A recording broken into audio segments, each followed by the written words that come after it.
Agora o engano é completo. Porque já começou, né, a reunião nesse domingo com a unção dos levitas, segundo eles, e vai haver uma inauguração aberta aí para várias representatividades políticas e tal, sociais, celebridades, que o tal bispo da Universal pretende reunir um grande número de celebridades e políticos na inauguração da réplica do Templo de Salomão, construída pela igreja em São Paulo. Uma das personalidades que já confirmou presença na cerimônia é o apresentador Silvio Santos. Alguma coincidência? Alguma ligação? Homem do baú participando lá na inauguração? Bem, a inauguração acontecerá no próximo dia 31 de julho. E a tal igreja, convidou para a cerimônia 2.000 pastores de diversas denominações. Ou seja, é um templo ecumênico. Estamos vendo mais outro detalhe aí interessante. E foram convidados também vários políticos, como o prefeito da cidade, o Fernando Haddad, que ainda não confirmou presença, o governador do estado, o Geraldo Alckmin, e que também não confirmou se comparecerá, e a presidente Dilma Rousseff, que estará no Templo de Salomão no dia da inauguração, mas não discursará. Reúne diversas personalidades, a cerimônia de inauguração do templo deve reunir 10.000 pessoas. Agora, observe aqui um vídeo ilustrativo desse sistema que está aí.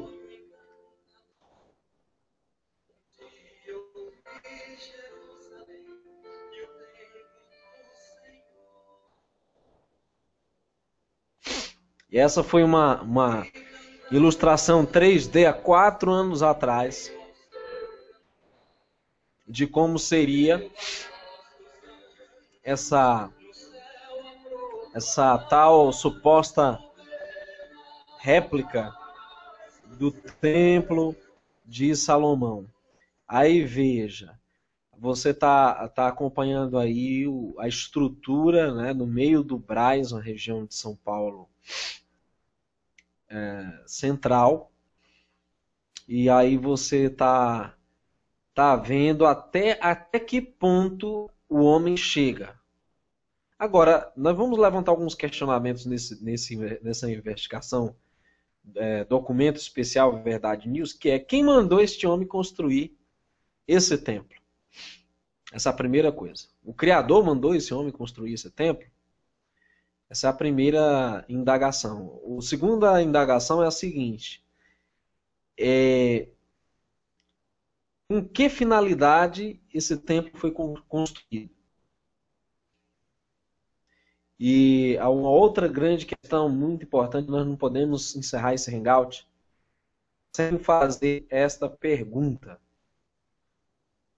O que tem a ver Salomão, um dos reis de Israel, filho de Davi, com São Paulo, região do Brás, ainda com a igreja supostamente evangélica, que não tem nada do judaísmo, que não segue nenhuma doutrina ou praticamente nada do judaísmo, e usando todos essas indumentárias, esses símbolos e a própria arquitetura, né, do templo lá bíblico, que foi destruído totalmente pelos romanos no ano 30 e aliás, no ano 70, né? Agora, irmão Neemias, eu queria fazer uma interrupção. Uhum. O irmão percebe que a destruição do primeiro templo, em 605, aproximadamente, foi totalmente documentada pelas escrituras? E também a reconstrução, já reparou isso? É verdade. Pronto. Agora, repare, os apóstolos escreveram os evangelhos, cartas, além também do Apocalipse. Eu te pergunto, irmão, por que motivo o Novo Testamento não possui nenhum escrito canônico, carta ou escrito, abordando a destruição de Jerusalém e do seu templo. O Apocalipse, provavelmente escrito depois que o templo foi destruído, não faz alusão histórica a essa destruição. O templo que aparece lá é um templo, trata o templo reconstruído simbolicamente nos céus. E você perceba que Pedro, João, não fez alusão a esse fato histórico tremendo para os judeus e talvez para os cristãos.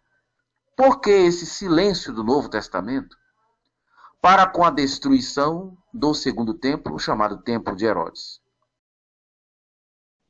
Veja o que esse camarada que se põe agora com uma espécie de guru desse templo, ou sumo sacerdote, ou seja lá o nome que for, na primeira reunião desse templo, o tal bispo se compara ao patriarca Abraão. Olhei para as estrelas para ter a mesma visão.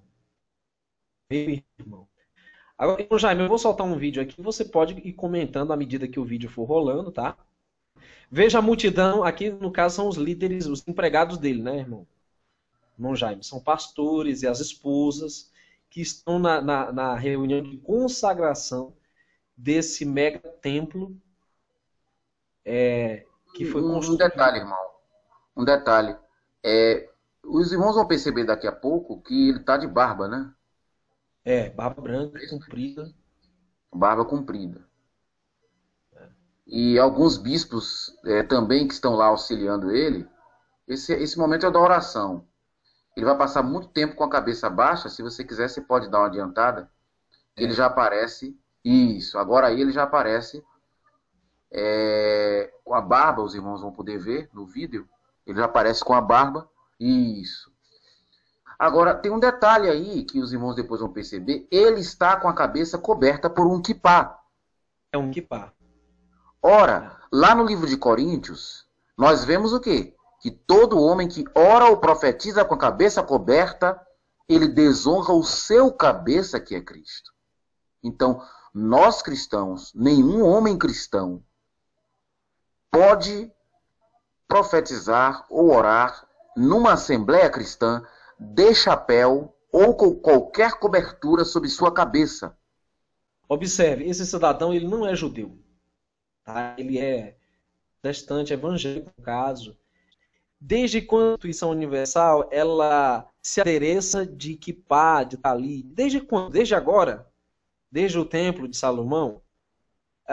Desde quando você vê esse movimento? Olha, eu fico impressionado porque é como se eles quisessem estereotipar um judaísmo falso. Porque eles não são. Eles não são judeus, eles não observam, não tem nenhuma afinidade com... Eu estou aqui com a conversa que Jesus teve com a samaritana, lembra? Eu estou com essa conversa. Sim, muito bom. E olha o que é que diz assim, João 4,19. Vejam só a opinião de Jesus sobre templo. Vejam aqui, irmãos, a opinião de Jesus sobre templo. Primeiro, Jeremias disse lá no 3,16, Jeremias 3,16, que nós não precisaremos de arca da aliança. Já começou ali. Nem visitaremos, nem vai construir outra, nem se lembrar dela. A gente não precisa nem lembrar de arca de aliança. Agora vejam só. Jeremias 4,19. Disse a mulher, Senhor, vejo que és profeta. Nossos antepassados adoraram neste monte, mas vocês, judeus, dizem que Jerusalém é o lugar onde se deve adorar. Jesus declarou, creia em mim, mulher. Está próxima a hora em que vocês adorarão ao Pai. Não adorarão nem neste monte, nem em Jerusalém. Vocês, samaritanos, adoram o que não conhecem. Nós adoramos o que conhecemos, pois a salvação vem dos judeus. No entanto, está chegando a hora, e de fato já chegou, em que os verdadeiros adoradores adorarão o Pai em espírito e em verdade. São estes adoradores que o Pai procura. Então veja. Amém. Olha o que ele disse. Creia em mim, mulher. Está próxima a hora em que vocês não adorarão ao Pai, nem neste monte, nem em Jerusalém. O que significa o seguinte aqui? Não precisaríamos mais de templo. Nós não precisamos de templo dos judeus, de templo de Salomão, de templo de Herodes. Basta um lugar. Pode ser sua casa, pode ser o playground do prédio, pode ser uma igreja evangélica, as pessoas podem construir, enfim, não vem a ser esse o caso. Pode ser uma residência. Acabou essa necessidade de templo. Olha aqui o próprio Jesus dizendo para ela, numa entrevista com a samaritana, numa conversação quase que informal, e essa conversação foi registrada pelo apóstolo João para o nosso usufruto e para a nossa instrução, nada na Bíblia se perde. Olha aqui, nós não precisamos de Jerusalém para adorar o Pai. Irmão Neemias, já reparou a situação que estão essas pessoas? Elas estão desconsiderando, seguindo este homem, o próprio conselho de Jesus está sendo desconsiderado aqui.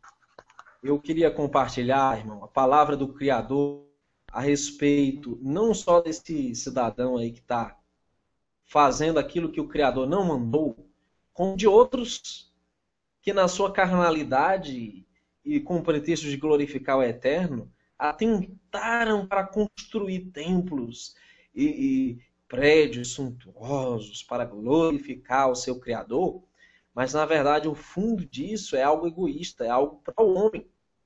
Em 1 Crônicas 17, quando Davi fomentou a ideia de construir um templo, veja o que o Criador disse. Vai, dize a Davi meu servo, assim diz Adonai, o Senhor.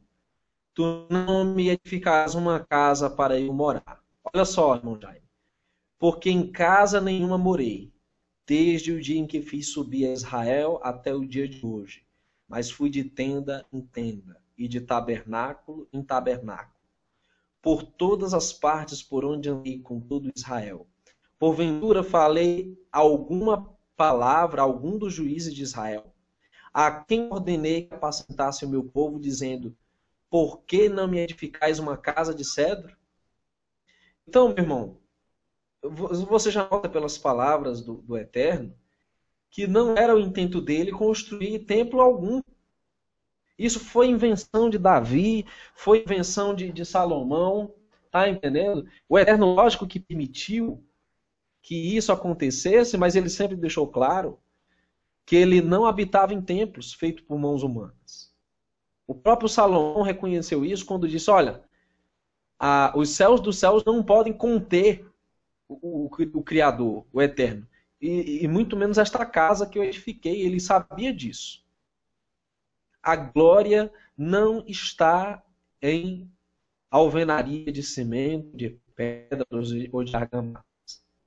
A glória não está em imagens ou adereços de adoração, como a Arca da Aliança, como o Mendará, como qualquer que seja o utensílio. A glória está na presença do Eterno.